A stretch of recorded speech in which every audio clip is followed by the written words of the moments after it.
Hello నమస్తే. Welcome to my favourite channel dear శీర్షిక. ఎత్తులు వేసే వాళ్ళు ఉంటే దానికి పై ఎత్తులు వేసే వాళ్ళు కూడా ఉంటారు. ఏంటి నేను ఇలా మాట్లాడుతున్నాను అని అనుకుంటున్నారా?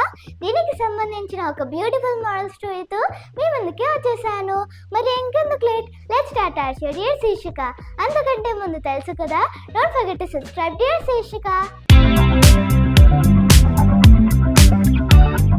ఒక గ్రామంలో ఇద్దరు వ్యక్తులు సుబుద్ధి కుబుద్ధి అని చాలా స్నేహంగా ఉండేవాళ్ళు. సుబుద్ధికి ఆ సంవత్సరం నష్టాలు వచ్చాయి. తన స్నేహితుడు కుబుద్ధి వద్దకు వచ్చి, నేను ఒక సంవత్సరం పాటు విదేశాలకు వెళ్ళి వ్యాపారం చేసి వద్దామని అనుకుంటున్నాను. నా దగ్గర ఉన్న ఇనుమునంతా నీ దుకాణం వెనుక పెట్టి మళ్ళీ వచ్చాక తీసుకుంటాను అని అన్నాడు. కుబుద్ధి కూడా సరేనన్నాడు. కానీ ఆ సంవత్సరం ఇనుముకి చాలా ధర పలికింది. కుబుద్ధి తన సరుకుతో పాటు సుబుద్ధి సరుకును కూడా అమ్మేశాడు. ఒక సంవత్సరం గడిచాక సుబుద్ధి తిరిగి వచ్చేశాడు. నా సరుకు ఎక్కడా అని కుబుద్ధిని అడగగా, అత్యాశతో కుబుద్ధి నీ ఎనుమునంతా ఎలుకలు తినేశాయని అబద్ధం చెప్పాడు. సుబుద్ధి కుబుద్ధి మోసాన్ని గ్రహించి తగిన గుణపాఠం చెప్పాలనుకున్నాడు. ఒక వారం రోజులు గడిచాక సుబుద్ధి కొడుకు పుట్టినరోజు వేడుకకి కుబుద్ధి కొడుకును పంపమని కోరాడు. సరేనని తన కొడుకుని పుట్టినరోజు వేడుకకి పంపించాడు. సుబుద్ధి ఆ పిల్లవాడిని ఎక్కడో దాచేశాడు.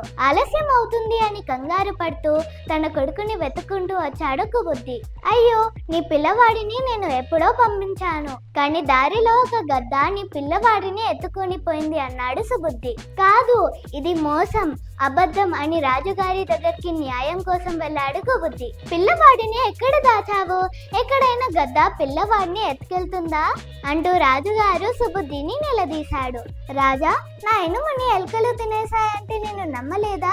ఇది కూడా అంతే అన్నాడు సుబుద్ధి. రాజుగారు కుబుద్ధి చేసిన అన్యాయాన్ని తెలుసుకొని దండించి ఆ సొమ్ముని ఇప్పించాక పిల్లవాడిని తండ్రికి అప్పచెప్పాడు సుబుద్ధి. అందుకే అన్నాను, ఎత్తులు వేసే వాళ్ళు ఉన్నప్పుడు దానికి పై ఎత్తులు వేసే వాళ్ళు కూడా ఉంటారు. That's all for today.